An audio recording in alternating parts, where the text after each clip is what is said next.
Mas ela absolveu o hacker dizendo, olha, na Argentina, a lei existente diz que pode ser vítima de um crime uma pessoa, uma coisa, um animal. E um site na internet não é nenhum dos três. Tá? Então a gente precisa ter uma lei geral dizendo que o dado binário é protegido criminalmente. Sem isso a gente vai estar precisando de lei em lei, várias leis. Agora, há no Congresso uma discussão que obrigaria os provedores de acesso a manter por um período pelo menos de 3 anos, né, todos os dados com relação à movimentação de um indivíduo na rede, como data, hora, tempo, o computador que ele utilizou, por onde ele passou, dados pessoais dele. Isso não é uma coisa assim meio impossível de se manter? São que as empresas, por exemplo, alegam que elas não teriam condições, não teriam um banco de dados capaz de armazenar essas informações todas por tanto tempo. Essa pergunta é muito boa, acho que ajuda a esclarecer essa questão, uma questão importante. Tem havido muita confusão, né, nessa questão. Existem os dados de tráfego, que são os dados quem mandou a mensagem para quem e quando. E existe o conteúdo da mensagem, né, o que foi dito, o que foi escrito, no caso. E os dados de comunicação do tráfego são em pouca quantidade, ou melhor, são em grande volume, mas ocupam pouco espaço no computador. Então, os provedores podem guardar esse tipo de dado facilmente. Eles teriam dificuldade se eles fossem guardar o conteúdo. A situação é parecida com uma companhia telefônica, né? Não se permite que as companhias telefônicas guardem conteúdos durante muito tempo, né, por uma série de razões, mas se obriga que elas guardem os dados de tráfego, para que alguém possa levantar quem se comunicou com quem e quando. Né? Então, na internet, a gente tem essa situação agora. Como não existe uma lei, o Congresso e o Ministério Público estão fechando acordo com os provedores. Um acordo importante, que é considerado do tipo o acordo mais completo no mundo, é o acordo que foi fechado com a Google aqui no Brasil, que obriga a Google, em relação ao Orkut, né, a guardar os dados de quem mandou e-mail, quando, que tipo de e-mail. Agora, doutor Fernando, o Guardião grampeia também os e-mails, as comunicações pela internet. Quer dizer, já existe tecnologia para acompanhar isso. Normalmente, quando se quebra o sigilo de alguém e começa a monitorar alguém, a polícia tem acesso a tanto as gravações das conversas como as mensagens trocadas pela internet. Como encaixar isso nessa legislação nova que está sendo criada aí? Porque, de certa maneira, isso já existe. Quando o juiz... A legislação ela vem para regulamentar e tipificar algumas situações que hoje não são consideradas como crime no Brasil e para também regulamentar essa questão do armazenamento dos dados. Mas, efetivamente, na investigação, o que se faz é solicitar ao provedor para que ele faça um espelhamento dessa conta de e-mail, por exemplo, e remeta para a polícia para que se faça esse acompanhamento.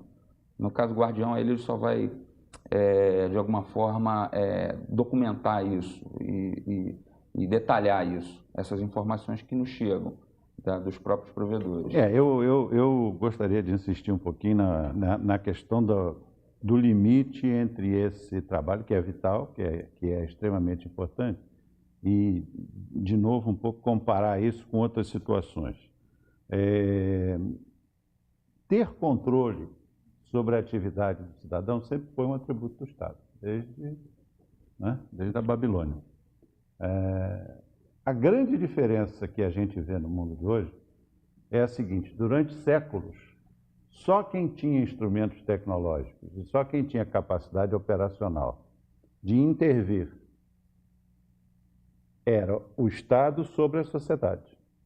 Portanto, você tem historicamente uma organização do Estado desde os Césares, enfim, a Idade Média. Há vários casos curiosos, alguns engraçados, outros. Agora, você tem uma situação diferenciada. Pela primeira vez na história da humanidade, e esse é o caso da internet, como ela não é uma tecnologia centralizadora, por exemplo, a última tecnologia inovadora no conjunto da humanidade, centralizadora é esta aqui, é a televisão. Não é? A televisão, atrás dela vem o rádio, vem o telefone, vem o cinema, são pontos emissores unificados.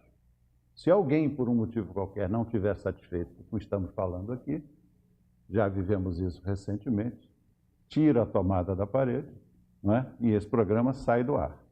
Na internet, esse fenômeno é inteiramente diferente. Nem mesmo os nós de presença, os pontos de presença de distribuição de sinal, são retirados do ar por um poder específico. Ela foi criada para resistir a um ataque nuclear e se Exatamente, reconstituir a partir de qualquer ponto. E a outra característica é a seguinte: está à disposição do cidadão a capacidade de defender a privacidade.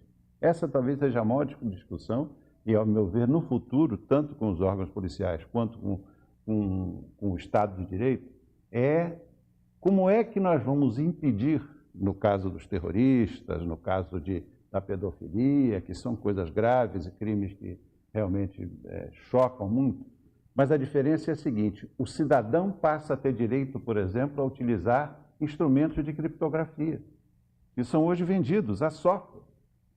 Portanto, esta equação do poder do Estado com relação à sociedade e ao indivíduo, com a internet, ela se desbalança.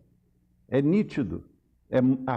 Por exemplo, a repressão aos crimes na vida usual, né? Eu nem usaria mais o termo real, porque acho que no momento que nós estamos vivendo não há mais diferença entre o real e o virtual.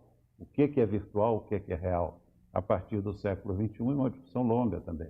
Mas é fácil você compreender como se reprime um crime real, não é? A organização da polícia, as buscas, as investigações, o armamento. E como é que você reprime isso num sistema onde você tem hoje 2 bilhões de pessoas conectadas, onde essas pessoas têm o direito a utilizar instrumentos de salvaguarda do seu sigilo pela primeira vez na história? Isto vai começar a aumentar cada vez mais. Nós vamos ter que fazer um breve intervalo e voltamos para esse maravilhoso mundo novo.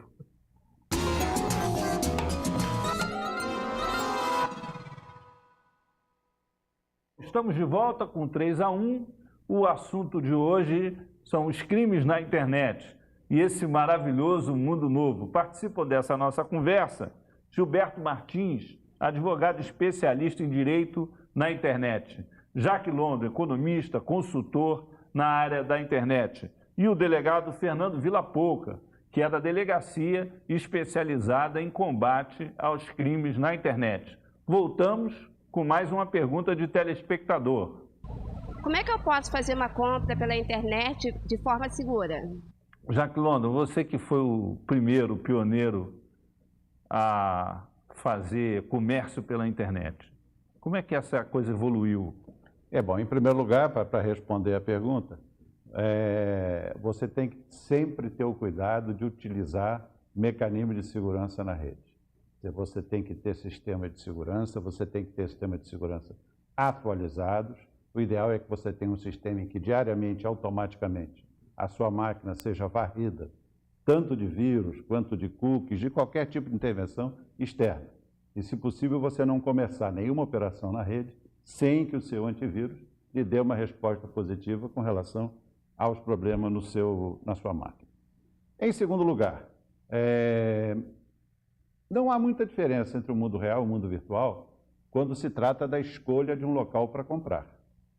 Quando você compra numa grande rede, não é? Que você entra numa loja de varejo, que é conhecida, que está instalada há muitos anos, que tem sistemas de atendimento ao consumidor, você terá um serviço melhor do que se você entrar numa pequena loja, não é? Numa rua afastada do comércio, onde o atendimento já é um pouco mais complicado, onde o tipo de mercadoria que você recebe não tem nenhuma certificação. Assim é também na internet. O segundo cuidado é você verificar se a empresa da qual você está comprando está estabelecida adequadamente. Há vários sites na internet hoje que dão opiniões sobre compras. eu não vou citar o nome, mas